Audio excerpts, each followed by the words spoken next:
গত ক্লাসে আমরা হচ্ছে যে কিভাবে একটা প্রজেক্ট ফিজিবল কিনা সেটা চেক করার আমরা মানে কিছু ওয়ে দেখছিলাম। তো present work, future work, annual work দুটো দিকে এগুলো দিয়ে আমরা দেখলাম, এবং হচ্ছে মোটামুটি এরা একই রকম রেজাল্ট দেয় যে এরকম হচ্ছে ক্যাশ ফ্লো হোক না কেন। আজকে আমরা আরেকটা মেথড সম্পর্কে দেখবো, দুইটা মেথড বেসিক্যালি দেখবো, সেটা হচ্ছে internal rate of return IRR, আর একটা হচ্ছে এক্সটার্নাল রেট অফ রিটার্ন বা ERR। তো ইন্টারনাল রেট অফ রিটার্ন মানে কি? সিম্পল, রেট অফ রিটার্ন হচ্ছে কি ছিল, রেট অফ রিটার্ন মানে হচ্ছে আমার কত ক্যাশ আউটফ্লো, বা হচ্ছে আপনার এটা হচ্ছে মানে পজিটিভ ফ্লো, যেটা হচ্ছে রেভিনিউ হিসেবে দিতে পারি, ডিভাইডেড বাই হচ্ছে ইনভেস্টমেন্ট। এটা ছিল আমার rate of return, typical rate of return পার্সেন্টেজে এক্সপ্রেস করি। তার মানে হচ্ছে 1 টাকা ইনভেস্ট করলে এত টাকা হচ্ছে আমি ওখান থেকে ব্যাক পাবো, সেটা হচ্ছে আমার রেট অফ রিটার্নের হচ্ছে মেইন কনসেপ্ট। তো আমি যদি হচ্ছে IRR ইউজ করে থাকি, IRR জিনিসটা হচ্ছে কি, এটা খুবই ওয়াইডলি ইউজ হয় আপনার সমস্ত ধরনের ইন্ডাস্ট্রিতে বা বিজনেস বিজনেস কর্পোরেশন গুলাতে। একটা প্রজেক্ট নিবো কিনা, আন্ডারটেক করবো কিনা, সেটা ফিজিবল কিনা, সেই জিনিসগুলো চেক করার জন্য সবচেয়ে বেশি ইউজ করা হয় বেসিক্যালি IRR টাই, ইন্টারনাল রেট অফ রিটার্ন বা IRR। এটা সব হচ্ছে আপনার কমার্সের যারা পড়ে তারা হচ্ছে মোটামুটি এটা পড়ে, কারণ হচ্ছে এটা বিজনেস স্ট্র্যাটেজির সাথে একটা পার্ট। মানে IBA তে যারা পড়ে, MBA যারা করছে ওরাও করতে হয়, কারণ সমস্ত বিজনেসের হচ্ছে আমাকে প্রফিটেবিলিটি চেক করতে হয়, জিনিসটা ফিজিবল কিনা, এই জিনিসগুলো দেখতে হয়। তো আমরা ইন্ডাস্ট্রিয়াল পারপাসে দেখছি, মানে হচ্ছে আমরা ইঞ্জিনিয়ারিং পারপাসে দেখছি আর কি। তো এর জন্য ওই জিনিসগুলো আপনার রিপিট হয় আর কি। তো ইন্টারনাল রেট অফ রিটার্ন এর জন্য it's a powerful tool to determine weather is the project is feasible or not. So এটার মেইন কনসেপ্ট কি, মানে হচ্ছে ম্যাথমেটিক্যালি কিভাবে বের করে সেটা হচ্ছে আমরা বলছি IRR method solve for the interest rate. এটা বেসিক্যালি একটা ইন্টারেস্ট রেটে, মানে কত পার্সেন্ট ইন্টারেস্ট রেটে আমার রিইনভেস্টমেন্ট করতে হবে যদি এটা হচ্ছে আপনার ফিজিবল হয়, সেরকম একটা কনসেপ্ট আর কি। মানে কত পার্সেন্টেজ আমি এখান থেকে ব্যাক পাবো, কাইন্ড অফ ওরকম। এটা বলছে যে IRR method is the interest rate at which the equivalent worth of alternative cash flow is equal to zero. মানে হচ্ছে আপনার নেট প্রেজেন্ট ওর্থ জিরো, অথবা future worth equal to zero, বা হচ্ছে আপনার annual worth equal to zero. এই zero কার জন্য হবে, যে ইন্টারেস্ট রেটের জন্য হবে সেটাকে বলছে আমরা IRR। এর জন্য এটার আরেকটা নাম হচ্ছে break even interest rate. Break even point কখন ব্রেক ইভেন বলি আমরা, যখন হচ্ছে আমরা মানে টোটাল ওয়ার্ডকে আমরা জিরো ধরে, যেটার চেয়ে হচ্ছে আমরা কি মিনিমাম ধরি, তাই না? ব্রেক ইভেন সম্পর্কে তো জানি যে আমরা প্রসেস ডিজাইনে একটা পার্টে তো আপনাদের পড়ানোর জি কথা, তাই স্যার। না? জি স্যার, ওই যে লাভ লস কোনোটাই হয় না যে হ্যাঁ পয়েন্টে হ্যাঁ, পয়েন্টে। সেটাই, মানে মিনিমাম কোনটাতে চলতে হবে, এর চেয়ে কম চললে আমার লস হবে, এর চেয়ে বেশি চললে আমার কি হবে, লাভ হবে। তো এই IRR-টাই কাইন্ড অফ ওরকম, মানে কোন পার্সেন্টেজ ইন্টারেস্ট রেটে আপনাকে এটা রিইনভেস্ট করতে হবে, করলে এর চেয়ে বেশি করলে তো অবশ্যই ভালো হচ্ছে আপনি লাভে চলবেন, আর এর চেয়ে কম করলেও আপনি হচ্ছে প্রজেক্টটা ফিজিবল হবে না, এটা। তো এইখানে এই কনসেপ্টটা, এটা যে কোনো মেথড দিয়ে করা যায়, সেটা বললাম প্রেজেন্ট ওর, অ্যানুয়াল ওর, ফিউচার ওর, যে কোনো মেথড দিয়ে করা যায়। এখন IRR হচ্ছে থাকবে কিনা, ইন্টারনাল রেট অফ রিটার্ন থাকবে কিনা, সেটা হচ্ছে আমাদের আগে টেস্ট করে নিতে হয়। নাহলে দেখা যাবে অঙ্ক টঙ্ক করছি কিন্তু আলটিমেটলি নেগেটিভ আসতেছে। এখন ইন্টারেস্ট রেট নেগেটিভ বলে তো কোনো কিছুর এক্সিস্টেন্স নাই, তাই না? ইনভেস্টমেন্ট রেট নেগেটিভ হয় কিভাবে? তো এর জন্য যে কোনো কিছু দিলেই যে IRR বের করে ফেলবো ওরকম না, আগে আমাকে দেখতে হবে IRR বের করা যাবে কিনা। যেমন কস্ট অল্টারনেটিভ আমরা নেক্সট চ্যাপ্টার গুলোতে পড়বো, যেখানে শুধু হচ্ছে আমরা ইনভেস্ট করছি, ওখান থেকে কোনো প্রফিট পাবো না। যেমন হচ্ছে ইটিপি প্ল্যান্ট দেওয়া, বা হচ্ছে আপনার মিউনিসিপ্যালিটিস এ যে হচ্ছে আমরা জিনিসগুলা কিনি, মানে পাবলিক সার্ভিস দেওয়ার জন্য, ওগুলোতে বেসিক্যালি আমরা প্রফিট পাই না, তাই না? মানে আমাদের প্রফিট তো টার্গেট থাকে না, ওগুলো হচ্ছে সেবামূলক কাজ। তো ওইখানে যদি IRR বের করতে চাই, that could B A problem, কারণ ওখানে হচ্ছে কোনো প্রফিট নেই। তো প্রথমেই যদি আমরা IRR আগে চেক করতে হবে আসলে হচ্ছে এটা IRR বের করা যায় কিনা। তো দুইটা চেকিং লিস্ট আছে। প্রথম জিনিসটা হচ্ছে কি, both the receipts and expenses are present in the cash flow। মানে এখানে IRR হতে হলে আপনার পজিটিভ ক্যাশ ফ্লো লাগবে, নেগেটিভ ক্যাশ ফ্লো লাগবে, মানে হচ্ছে আপনার রেভিনিউ এবং এক্সপেন্সেস দুটোই লাগবে। এখন দুইটার হচ্ছে কম্বাইন্ড ফর্মে থাকতে পারে, যেটাকে আমরা নেট ইনকাম বলি, সেটাও থাকতে পারে। বাট ইনভেস্টমেন্ট থাকতে হবে, তখন নেগেটিভ মাস্ট থাকতে হবে, পজিটিভও মাস্ট থাকতে হবে। শুধু পজিটিভ বা শুধু নেগেটিভে IRR কখনই আসবে না। তো এই জিনিসটা আমাদের ক্যাশ ফ্লো ডায়াগ্রাম দেখে আমরা বুঝতে হবে, প্রথম জিনিস। দ্বিতীয়টা কি বলছি, the sum of the receipt exceed the sum of the cash outflows. মানে আমার টোটাল কত টাকা এখানে রিসিপ্ট আছে, মানে রিসিপ্ট মানে পজিটিভ ক্যাশ ফ্লো আর কি, টোটাল পজিটিভ ক্যাশ ফ্লো অবশ্যই নেগেটিভ ক্যাশ ফ্লোকে হচ্ছে নেগেটিভ ক্যাশ ফ্লো হচ্ছে বেশি থাকতে হবে, আদারওয়াইজ নেগেটিভ আইআরআর পাবো। এটা হচ্ছে time value of money consider না করে যা যোগ করেই হচ্ছে কিউমুলেটিভ যোগ করলে আমরা বুঝতে পারবো। তো এই দুটো আমাদের আগে মাস্ট চেক করতে হবে IRR বের করার আগে। শুধু IRR করতে গেলে দেখা যাবে অঙ্ক ভুল করে নেগেটিভ IRR বের করতেছি। So we want to do that. এর জন্য হচ্ছে we need to test two of the parameters. First thing is that whether we have both of the positive and the negative cash flow in our cash flow pattern. And second thing is that the total sum of the positive cash flow should be greater than the negative cash flow. তাই না? এই দুইটা জিনিস আমরা check করব। তো এখন IRR বের করে কিভাবে? আইআরআর হচ্ছে এখানে ফর্মুলা টর্মুলা দেওয়া আছে, আমি সোজা করে বুঝাই, আমরা যেভাবে বের করবো আর কি। ফর্মুলা আসলে একই জিনিসই, বাট হচ্ছে আমরা কিভাবে করা যায় সেটা আমরা দেখবো। তো suppose like you have a cash flow diagram like this, so this is our investment.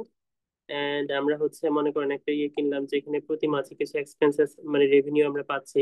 So এটা হচ্ছে আপনার রেভিনিউ ভাবে দেখিয়ে দিলাম, প্রত্যেকটাতে রেভিনিউ আছে এরকম করে দেখালাম। আর কিছু এক্সপেন্সেস থাকবে প্রতি বছর, যেহেতু পাবলিক মানে বিজনেস ভেঞ্চার, এখানে প্রতি মাসে এক্সপেন্সেস থাকলো, আমরা ই দিয়ে লিখলাম। আর at the end of the period একটা সেলভেজ ভ্যালু থাকলো, এই একটা টিপিক্যাল ক্যাশ ফ্লো ড্র করলাম। এখন আইআরআর বের করতে হবে, ইন্টারনাল রেট অফ রিটার্ন কত পার্সেন্টেজ, এটা দিয়ে।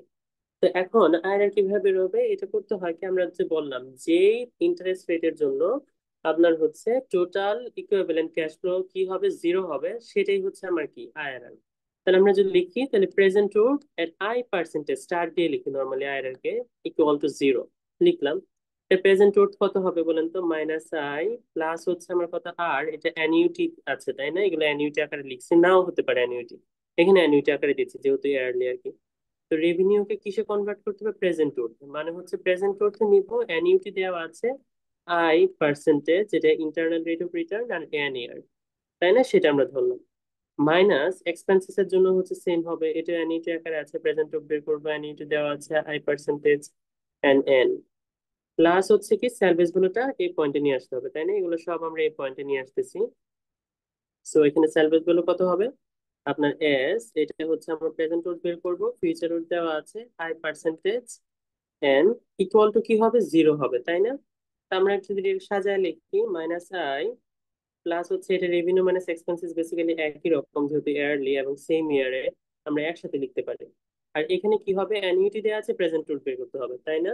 তাহলে প্রেজেন্ট রুটের সাথে অ্যানুইটি রিলেশন কি, one plus of I star to the power of N minus one I star into one plus of I star to the power of N, plus হচ্ছে সেলভেজ value, এটা feature ওটা আছে, present value বের করতে হবে, মানে এটা হবে S one plus of I star to the power of N equal to zero, তাই না। তার মানে আমাকে এখন এটা সলভ করতে হবে কার জন্য, এই ইকুয়েশনটা দিয়ে। আমি এখানে ইন্টারেস্ট রেটটা জানি না, বাকি সবই কিন্তু জানি। আমরা ইনভেস্টমেন্ট জানি কত বছর ছিল, সেলভেজ ভ্যালু কত, রেভিনিউ মাইনাস এক্সপেন্সেস কত, you know all of the all of the variables here. So we don't know the I value, so এই আই ভ্যালুটা আমাকে বের করতে হবে, এইটি হচ্ছে আমার কি IRR. IRR. So this is the case, এভাবে আমরা নর্মালি আইআরআর টা বের করি আর কি। তো এটাই হচ্ছে প্রসিডিউর আর কি। এখানে হচ্ছে আপনার ইকুয়েশন দিয়ে ওরা হচ্ছে অনেকভাবে লিখছে, যেভাবে লিখুক আমরা হচ্ছে টিপিক্যালি এভাবে বের করি, একই জিনিসই আর কি, এখানে যেভাবে লিখুক একই জিনিস, এই যে যেটা দেখালাম হচ্ছে এরকমই আর কি। তো এখানে শুধু রেভিনিউ মাইনাস এক্সপেন্সেস দেখাইছে, কিন্তু হচ্ছে আমাকে সমস্ত investment, salvage value and other সবকিছুই নিয়ে আসতে হবে। তো এখানে ডিসিশন কি, আইআরআর তো বের করলাম, কিন্তু এখানে ডিসিশন নিব কিভাবে যে প্রজেক্টটা ফিজিবল নাকি ইনফিজিবল। তো এখানে ডিসিশন ক্রাইটেরিয়া হচ্ছে এটা, যদি IRR is greater than equal MARR হয়, তাইলেই শুধুমাত্র প্রজেক্টটা ফিজিবল হবে। মানে কি, এমএআরআর ছিল minimum attractive rate of return, এত টাকায় আমার মিনিমাম ইনভেস্ট করলে করতে হবে তাই না, এটা তো আমার এমএআরআর কনসেপ্ট ছিল, মানে আমার সবচেয়ে ন্যূনতম এটাতে মাস্ট করতে হবে যদি প্রজেক্টটা ইয়ে করতে চাই আমি, তোমার ডিসিশন প্যানেলের সিদ্ধান্ত। তার মানে ওই প্রজেক্টটা ফিজিবল হবে কিনা, এটা যদি আমার আইআরআর এমএআরআর কে ক্রস করে চলে যায়, মানে নেগেটিভ হয়ে, মানে এমএআরআর চেয়ে কম হয়, তখন কি ওই প্রজেক্টটা ফিজিবল হবে? না স্যার, কারণ সেক্ষেত্রে এটা, লস। হ্যাঁ, কারণ আমি তো মিনিমাম সেটই করছি, মাস্ট আমাকে এত টাকা ইনভেস্ট করতে হবে তাই না, এত টাকা না, এত পার্সেন্টেজ আমাকে ইনভেস্ট করতে হবে, এত পার্সেন্টেজ আমার রিটার্ন মাস আসতেই হবে। তো আমি ইন্টারনাল রেট যদি আমি এর চেয়ে কম পাই, তার মানে কি আমার প্রজেক্টটা আমার যতটুকু টার্গেটেড ভ্যালু ছিল তার চেয়ে কম টাকা রিটার্ন করছে, কম পার্সেন্টেজে রিটার্ন করছে, তার মানে কিন্তু আমরা প্রজেক্টটা হাতে নিব না। তো আমার আইআরআর মাস্ট বি কার চেয়ে বড় হতে হবে, এমএআরআর থেকে বড় হতে হবে। আমরা আইআরআর বের করবো, তারপর কম্পেয়ার করবো যে এমএআরআর টা দেওয়া আছে তার চেয়ে হচ্ছে বেশি আছে কিনা, যদি বেশি থাকে ইন দ্যাট কেস এটা হচ্ছে আমার কি হবে, আপনার হচ্ছে প্রজেক্টটা ফিজিবল হবে, আদারওয়াইজ প্রজেক্টটা ফিজিবল হবে না। এখন এটা একটু আগে যেটা দেখালাম ইকুয়েশন দিয়ে, সেটা তো হচ্ছে আমরা ক্যালকুলেটর চেপেই করা যায় তাই না, ক্যালকুলেটর ইকুয়েশন সলভিং পারি না আমরা। জি স্যার, পারি স্যার। তো এটা আমরা নর্মালি এভাবে করে ফেলি, কিন্তু বইয়ে হচ্ছে আপনার লিনিয়ার ইন্টারপোলেশন মেথড একটা দিচ্ছে আর কি, আপনারা না ইউজ করলেও হবে, আই ডোন্ট কেয়ার। আপনার ইকুয়েশন থেকে ডাইরেক্টলি ক্যালকুলেটর যদি করে ফেলতে পারেন এটা করাই ভালো, আমি নিজেও করি আর কি এভাবে, লিনিয়ার ইন্টারপোলেশন মেথড আমি ইউজ করি না। তবে এখানে কিভাবে চেঞ্জ হয় সেটা বোঝার জন্য এই যে আইআরআর গ্রাফিক্যালি কেমনে বোঝা যায়। তো সাপোজ লাইক আমরা এই যে প্রেজেন্ট ওরটা লিখলাম, প্রেজেন্ট ওর আমরা ইন্টারেস্ট রেট চেঞ্জ করে করে, মানে trial and error basically. Normally হচ্ছে আপনার ক্যালকুলেটর যেভাবে সলভ করে আয়ের ভ্যালুটা যেভাবে সলভ করবে, বেসিক্যালি ট্রায়াল এন্ড এরর। প্রথমে একটা ভ্যালু বসায় বসায় দেখে এখানে কি হয়, পজিটিভ যদি পেয়ে যায় তার মানে কি আয়ের আরো বড় হবে, তাই না? তো বড় হলে আমি আয়ের আরো মানে আয় পার্সেন্টেজ আরো বাড়াই। করতে করতে করতে করতে কখন একটা পয়েন্ট আসবে যখন হচ্ছে আপনি কি পাবেন, একটা ইন্টারেস্ট রেটের জন্য প্রেজেন্ট রেট কি চলে আসবে, নেগেটিভ মানে জিরো চলে আসবে। তো ওই পয়েন্টটাকে আমরা বলতেছি আইআরআর। আবার আপনি যদি এখান থেকে স্টার্ট করেন অনেক বড় নেন, তখন দেখা যাবে সাপোজ লাইক ইটস 30%। 30% দিয়ে দেখলাম আমি ক্যাশ ফ্লো নেগেটিভ আসতেছে, তার মানে আইআরআর কোন দিকে আছে, আমার এটাকে আরো ছোট হতে হবে আইআরআরটা। তো বেসিক্যালি গ্রাফটা এরকম হয়, ইন্টারেস্ট রেট যদি বাড়াই তখন হচ্ছে আমার দেখা যায় কি আপনার হচ্ছে এভাবে মানে প্রেজেন্ট করতে এভাবে রিডিউস হতে থাকে। তো এটি হচ্ছে টিপিক্যাল প্রসিডিউর আর কি। তো এখানে যে একটা ম্যাথ আছে, আমরা যদি ম্যাথটা দেখি এখানে কি বলছে। এখানে বললো the capital investment requirement is 3 4। এগুলো সব আপনারা যখন অঙ্ক করবেন 3 4 5 কে দিয়ে লিখলেই হয়, মানে হচ্ছে থাউজেন্ড এত বড় বড় সংখ্যা লেখার দরকার নেই। 3 4 5 কে and the estimated market value after a 6 year of study period মানে n equal to 6 study period is 115K, মানে 115 $115,000 আর কি। So annual revenue attributed to the new camera system will be 120K. So revenue মান দেওয়া আছে, এটা self বলে দেওয়া আছে, what is the additional annual expenses will be 22K. So it's our expenses. Okay. So আমার ক্যাশ ফ্লো ডায়াগ্রাম আমি draw করে ফেলি। আমার 6 বছর ছিল এটা,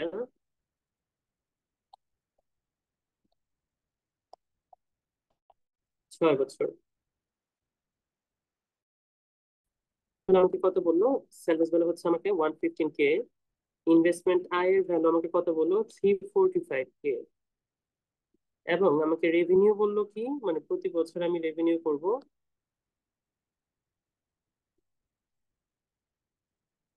এই পর্যন্ত, সেটা হচ্ছে আমাকে কত বললো 120K। আর যদি এক্সপেন্সেস চিন্তা করি সেটা হচ্ছে একদম এন্ড অফ দ্য 6 ইয়ার পর্যন্ত, সেটা হচ্ছে 22K। আচ্ছা, এই হলো আমার ক্যাশ। ওকে, এখন আমাকে বলছে you have been asked by management to determine the IRR of this project and to make a recommendation. The corporation's MARR is 20% per year. So corporationের set করা MARR minimum attractive rate of return is 20%। তো আমাকে এখানে বের করতে হবে এই যে আমি যে হচ্ছে প্রজেক্টটা করছি সেটা হচ্ছে ফিজিবল কিনা কোম্পানির হচ্ছে আপনার অনুসারে, পলিসি অনুসারে। তো আমাকে আইআরআর বের করতে বলছে। তো আমরা জানি এটা প্রেজেন্ট ওর দিয়ে করতে পারেন, ফিউচার ওর দিয়ে, অ্যানুয়াল ওর দিয়ে, আপনার যে যাদের যেটা খুশি আর কি। তো সাপোজ লাইক আমরা প্রেজেন্ট ওরতে আয়রাটা বের করছি। প্রেজেন্ট ওর দিয়ে যদি আমরা বের করি সেটা হচ্ছে কিভাবে বের করব, একটু আগে যেটা দেখালাম 345K প্লাস হচ্ছে এখানে রেভিনিউ মাইনাস এক্সপেন্সেস, ওদের হচ্ছে আপনার সবগুলো সেম তাই না, প্রতি বছর 6 বছর সেম, এবং দুইটি অ্যানিউইটি আকারে আছে। So আমরা একসাথে লিখে ফেলতে পারি তাই না, 120K মাইনাস হচ্ছে আমার কত 22K। আর এই পাশে লিখতে পারি কত, 1 plus of i two the power of n minus 1, 1 plus of i two the power of n না লিখে ডাইরেক্ট হচ্ছে মান বসাই দেন, n এর মান কত এখানে 6 বছর, 6 ইন্টু হচ্ছে আই। এগুলা স্টার দিয়ে লিখেন, মানে ইন্টারেস্ট রেট না, এগুলা ইন্টারনাল রেট অফ রিটার্নের জন্য। প্লাস সেলফ ভ্যালু তো পজিটিভ, সো এটাকে আমাকে নিয়ে আসতে হবে 1 plus of i star to the power 6, তাই না? এখন এটা ক্যালকুলেটর সলভ করেন তো, এটা হচ্ছে কি হবে, প্রেজেন্ট রুট আমরা জানি হচ্ছে আয়ের এর জন্য 0 হবে। এটা সলভ করে আমাকে বলেন তো আয়ের ভ্যালু কত আসে। সবাই একটু ক্যালকুলেটর সলভ করা ট্রাই করি।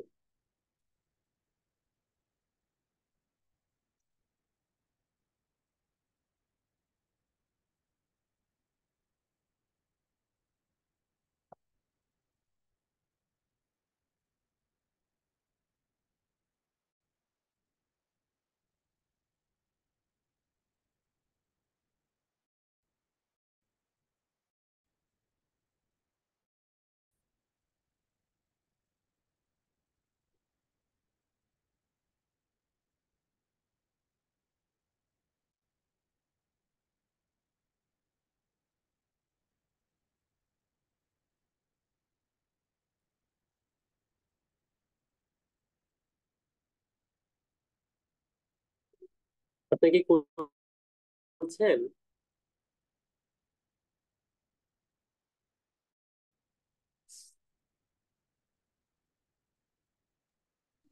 জি স্যার, করতেছি স্যার।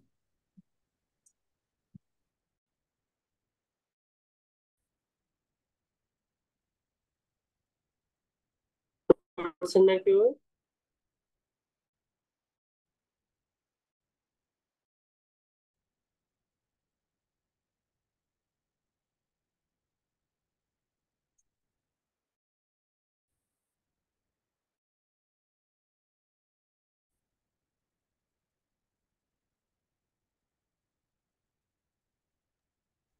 স্যার 0.177।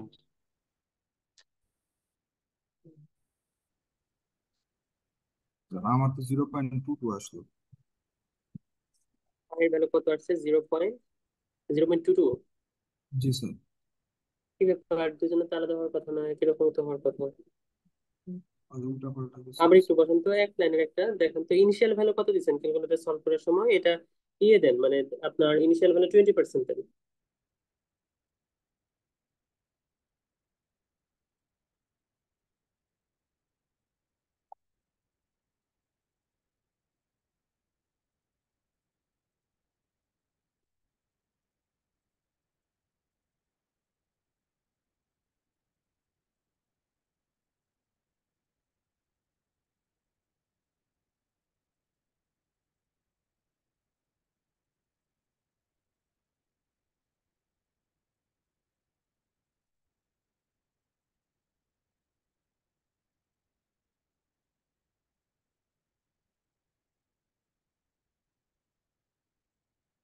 স্যার ওটাই আছে।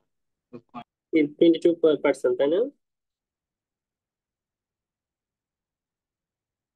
আচ্ছা, তো 22% আসছে, যদি 22% আসে, আমরা হচ্ছে আমাদের এমএআরআর ছিল 20%, তো আমরা ডিসিশনে আসতে পারি কি, এই যে internal rate of return is higher than of our MARR, company's MARR, so we can buy that camera, right? So the project is feasible. Project of the buying that camera is feasible. So আমরা বের করেছি, এটা আমরা সহজ ভাষায় করে ফেললাম। এখানে যেটা দেওয়া আছে সেটা হচ্ছে এই ট্রায়াল এন্ড এরর, যেটা হচ্ছে আপনার লিনিয়ার ইন্টারপোলেশনের মাধ্যমে করেছে। তো লিনিয়ার ইন্টারপোলেশনের মাধ্যমে ওরা 22.16% বের করেছে, মানে close to our values. So আপনি যে দেখতে পারেন, মানে হচ্ছে আপনার প্রথমে এমআইআর এর ভ্যালু বসিয়ে দেখলো এটা হচ্ছে আপনার পজিটিভ ক্যাশ ফ্লো আসে, সো আমাদের আরো বাড়াতে হবে নেগেটিভের জন্য। সো দুইটা পয়েন্টের মধ্যে দিয়ে ইন্টারপোলেশন করে আমরা বের করেছি কোথায় হচ্ছে জিরো আসে।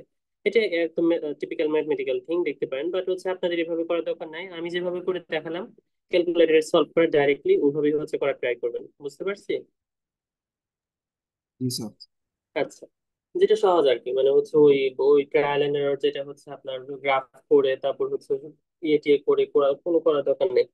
যেহেতু ক্যালকুলেটর আছে, হুদাই আমরা এত মানে কঠিন জিনিস কেন যাবে? আগের মানে ওগুলো হচ্ছে প্রিভিয়াস অবস্থা আর কি, তো ক্যালকুলেটর আছে, যেটা আছে সেটা দিয়ে হচ্ছে যত ইউটিলাইজ করা যায়।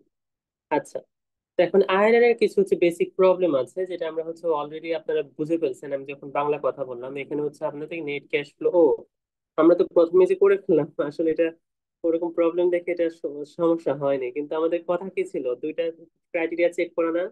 তো চেক করতে ভুলেই গেলাম। তো এটা জি তো স্যার, হচ্ছে, আগে আগে তো চেক করতে বলছিলেন যে হ্যাঁ নেগেটিভ আসে সেটাই, কিনা। আসলে এটা অঙ্ক ওইভাবেই দেওয়া আছে, তো এর জন্য হচ্ছে বের হয়ে গেছে। আমরা প্রথমে ক্রাইটেরিয়া দুটো চেক করব। ক্রাইটেরিয়া কি বলছিলাম প্রথমটা? is a whether there is a presence of overall cash there is a presence in the overall cash flow তে আপনার হচ্ছে ইয়ে আছে কিনা, ওই হচ্ছে নেট নেট ক্যাশ ফ্লো আছে কিনা, মানে হচ্ছে রেভিনিউ আছে কিনা, বা পজিটিভ ক্যাশ ফ্লো আছে কিনা, নেগেটিভ ক্যাশ ফ্লো আছে কিনা। So we both have positive cash flow, negative cash flow in our diagram. So this is the negative one, these are the negative one, these are the positive one, this is the positive one. So প্রথম criteria meet করলো। Second ক্রাইটেরিয়াতে কি বললাম? Second criteria বলেছি যে overall আমার যে হচ্ছে যেখানে আমরা বলেছিলাম কি, ওভারঅল ক্যাশ ফ্লোটা হচ্ছে সামটা হচ্ছে এক্সিড করে কিনা, নেট ক্যাশ আউটফ্লো ইনফ্লো কে ইয়ে করে কিনা, সরি ইনফ্লো আউটফ্লো কে করে কিনা, মানে হচ্ছে positive case flow negative cash flow থেকে বেশি হয় কিনা, সেটা হচ্ছে চেক করতে হবে অবশ্যই। যদি পজিটিভ ক্যাশ ফ্লো নেগেটিভের চেয়ে কম হয়, তখন এটা নেগেটিভ এরর আসবে। তো এখানে টোটাল পজিটিভ ক্যাশ ফ্লো কত?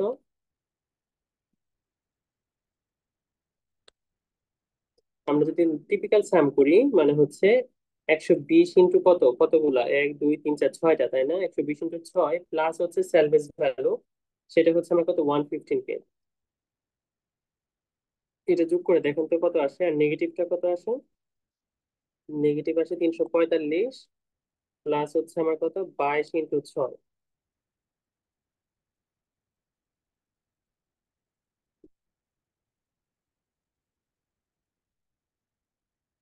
পজিটিভটা কত হয়? 832 স্যার। হুম হুম। 832 স্যার। 832। ওকে। আর মানে হচ্ছে নেগেটিভ ক্যাশ ফ্লোটা? টোটালটা আসে পজিটিভ 358। থ্রি? থ্রি হবে কেন? Three three? ফাইভ না না, আমি নেগেটিভেরটা আলাদা মানে পজিটিভটা আলাদা দেখতে চাচ্ছি আর কি। এটা মানে আমরা তো টাইম ভ্যালু মানে নিচ্ছি না, শুধু সাম করতেছি আর কি। 345 প্লাস হচ্ছে কত? 477 স্যার। 477। তার মানে এটা দেখেই বোঝা যাচ্ছে, এটা অবশ্যই দেখেই বোঝা যাচ্ছিল মানে হচ্ছে আপনার নেট ক্যাশ ফ্লো না, মানে হচ্ছে আপনার positive case flow negative cash flow থেকে বেশি, তার মানে এটা হচ্ছে আয়আরআর থাকবে। তো এটা বলার পর তারপর হচ্ছে আমরা এই যে ক্যালকুলেশনে যাবো, প্রেজেন্ট ওড বা অ্যানুয়াল ওড বা ফিউচার ওড, যেভাবে কনভার্ট করে জিরো বসাতে চান আপনি বসাতে পারেন। আমি প্রেজেন্ট ওড দিয়ে দেখিয়ে দিলাম। আপনারা ফিউচার ওড হচ্ছে জিরো বসিয়ে ট্রাই করবেন, এই যে সেম আসে কিনা, এক্স্যাক্টলি সেম আসার কথা। তো সেটা দিয়ে হচ্ছে ট্রাই করবেন। এখন আর এর কিছু প্রবলেম আছে, মানে প্রবলেমটা কি, প্রথম জিনিসটা হচ্ছে রিইনভেস্টমেন্টের একটা কনসেপ্ট যেটা আমরা বললাম। এই যে আমি যখন এমআর এর কথা বলতেছি, সেটা আমাকে বোঝায় আমি যে টাকা রিটার্ন পাবো সেটা হচ্ছে ওই পার্সেন্টেজ দিয়ে আমি হচ্ছে আবার রিইনভেস্ট করতে হবে বাইরে। সো কিন্তু আইআরআর যেটা বলে ইন্টারনাল রেট অফ রিটার্ন, এটা আমাকে বলে কি, এই যে the investment rate of IRR method is the computed value of the IRR. The actual reinvestment rate may be much lower than the computed. মানে আইআরআর আমি যেটা বের করছি সেটা কিন্তু অ্যাকচুয়াল রিইনভেস্টমেন্ট রেট না। কারণ হচ্ছে এই টাকা আমি রিইনভেস্টমেন্ট নাও করতে পারি, কারণ আইআরআর আমি একটু আগে বের করলাম 22%, এখন minimum attractive rate of return ছিল 20%। আমি এমন কোন কোম্পানি পাবো যেখানে হচ্ছে আমি যত টাকাতে লোন নিলাম তার চেয়ে বেশি টাকায় লোন ওকে দিতে পারবো? তাই না? এটা ডিফিকাল্ট না? ব্যাংক থেকে যে টাকা আমি লোন সহজে নিতে পারবো, তো আপনার কাছ থেকে কি বেশি টাকা আমি লোন নিবো সেটা? না। নিতে পারেন যদি আপনি গাধা হন, তাই না? সেটা হচ্ছে গ্রামের এলাকার মানুষরা করে, ওই যে আপনার ওই আহ, যারা হচ্ছে যে অনেক বেশি সুদে হচ্ছে টাকা দেয়, যে কি জানি বলে ওদের নাম, জমিদার। জমিদার। এখন তো আর জমিদার না, মানে কি বলো ওরা কি ওই যে একটা জানি। কিস্তি দেয় স্যার, কিস্তি হ্যাঁ দেয় হ্যাঁ কি বলে? হ্যাঁ, কিছু মানে আমি নাম ভুলে গেছি, যাই হোক। তো ওরা সমিতি স্যার, হচ্ছে সমিতি স্যার। সব, হ্যাঁ ভালো কথা, সমিতির ইনভেস্টমেন্ট মানে কিন্তু পার্সেন্টেজ অফ ইন্টারেস্ট কিন্তু ভেরি হায়ার, মানে ওরা আপনাকে হচ্ছে এই যে নমিনালে দেখায় বলে মাসে মাসে হচ্ছে এত দিবা তুমি আমাকে। তো এটা শুনতে অনেক কম মনে হয় যে 2% 1% ইজ ভেরি লো, বাট এটা যদি হচ্ছে ইফেক্টিভ ইন্টারেস্ট রেটে করেন, ব্যাংকে হচ্ছে আমাকে যত টাকা দিচ্ছিল ওরা কিন্তু এর চেয়ে অনেক বেশি রাখে, তাই না? নমিনালটা কিন্তু জি একটু স্যার। ডিসিসিভ, মানে কোয়ার্টারলি বা হচ্ছে ইয়েতে করা, এটাকে যখন আমরা হচ্ছে ইফেক্টিভে কনভার্ট করি তখন দেখা যায় না আরো বেশি হয়। সো জি স্যার। এইভাবে হচ্ছে ওরা কাহিনীগুলা করে আর কি। তো মানে যারা হচ্ছে অতিরিক্ত সুদে লোন দেয় আর কি। তো ঠিক এটা তো আমরা কখনই মানে হচ্ছে করবো না। আমি ব্যাংক থেকে যদি হচ্ছে কম টাকা ইন্টারেস্ট রেট পে করে আমি লোন পাই, আমি কেন হচ্ছে আরেকজনের কাছ থেকে হচ্ছে বেশি টাকায় হচ্ছে নিবো, তাই না? Common sense. বাট এটির সাথে রিইনভেস্টমেন্ট এভাবে কানেক্টেড, আপনি যখন আমাকে হচ্ছে কোম্পানির পলিসি মেনটেন করার চেয়ে হচ্ছে বেশি টাকায় তো রিইনভেস্টমেন্ট করতে পারবেন না। আমি আমার এমএআর যদি 20% হয়, আপনি কি 40% রিইনভেস্ট করতে পারবেন কোথাও?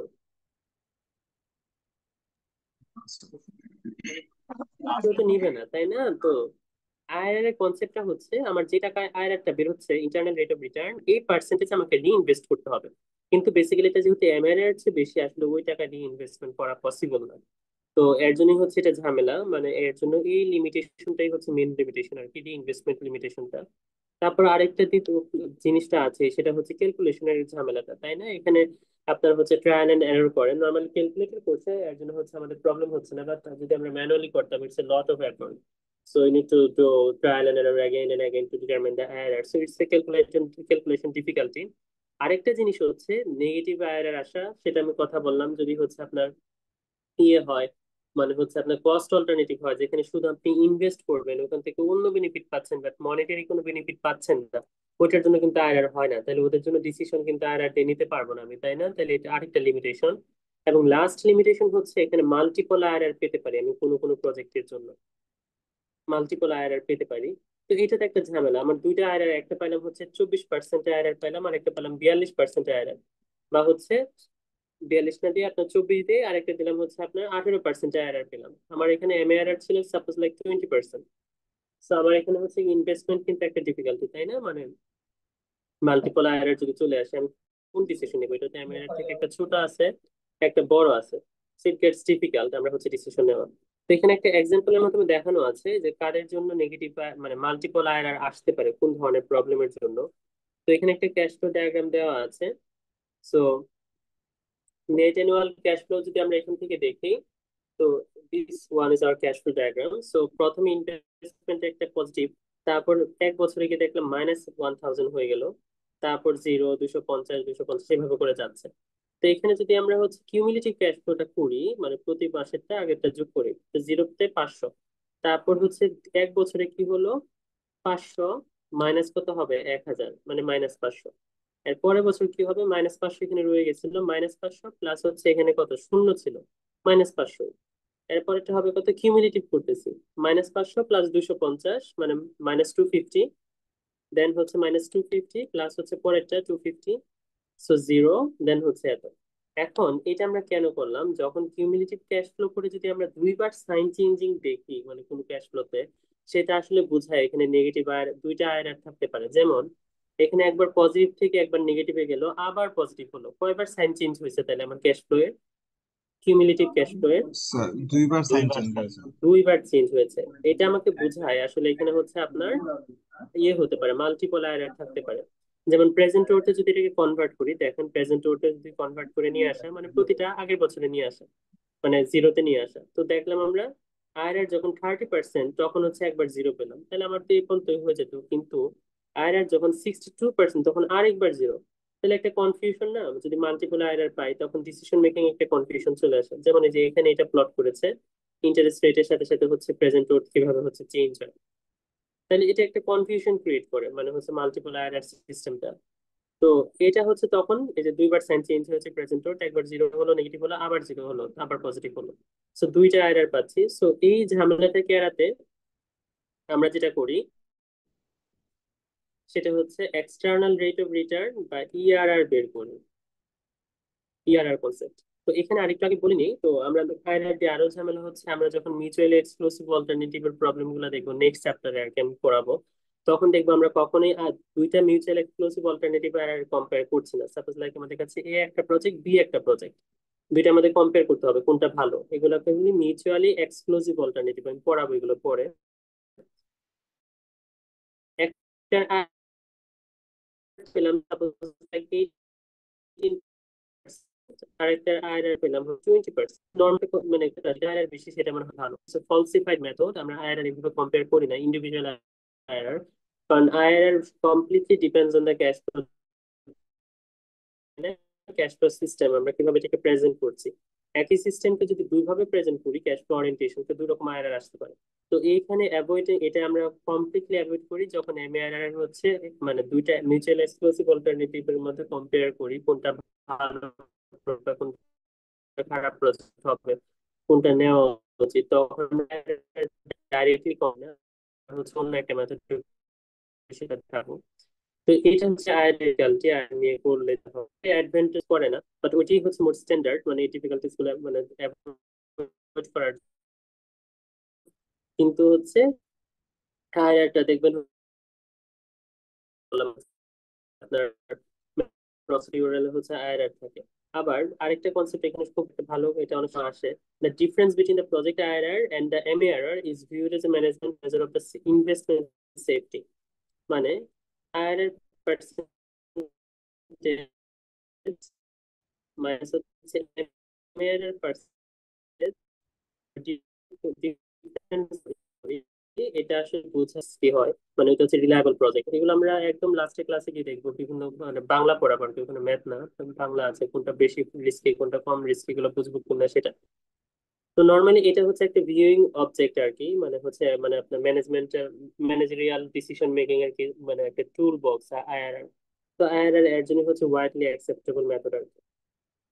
তো আজকে যেহেতু 10টা বেজে গেছে, আমি আসলে আসলে ডিলে হয়ে গেছে, আজকে এই পর্যন্ত থাকুক। আমরা নেক্সট ক্লাসে দুইটা মেথড দিয়ে চ্যাপ্টার শেষ করে দিব, ইআরআরটা দেখবো আর হচ্ছে পে ব্যাক পিরিয়ডটা দেখবো। এটা দেখে আমাদের এই চ্যাপ্টার শেষ হয়ে যাবে, তারপর আমরা আরেকটা চ্যাপ্টারে যাব হচ্ছে কম্পেয়ারিং দ্য অল্টারনেটিভস। বুঝতে পারলাম? জি স্যার। আচ্ছা। স্যার কয়টা ক্লাস লাগতে পারে আরো? আহ কতগুলা বাট কিন্তু মোস্ট অফ দ্য মার্কসই কিন্তু থাকবে ম্যাথে। তো আপনারা যদি ম্যাথ প্র্যাকটিস করে না আসেন তাহলে কিন্তু পরীক্ষায় ধরা খাবেন, যত সোজা প্রশ্নই আসুক না কেন। বুঝতে পারলাম। এর জন্য আমি অ্যাসাইনমেন্টটা দিচ্ছি, আপনারা যাতে প্র্যাকটিসের অ্যামাউন্ট একটু বাড়ান। জি স্যার।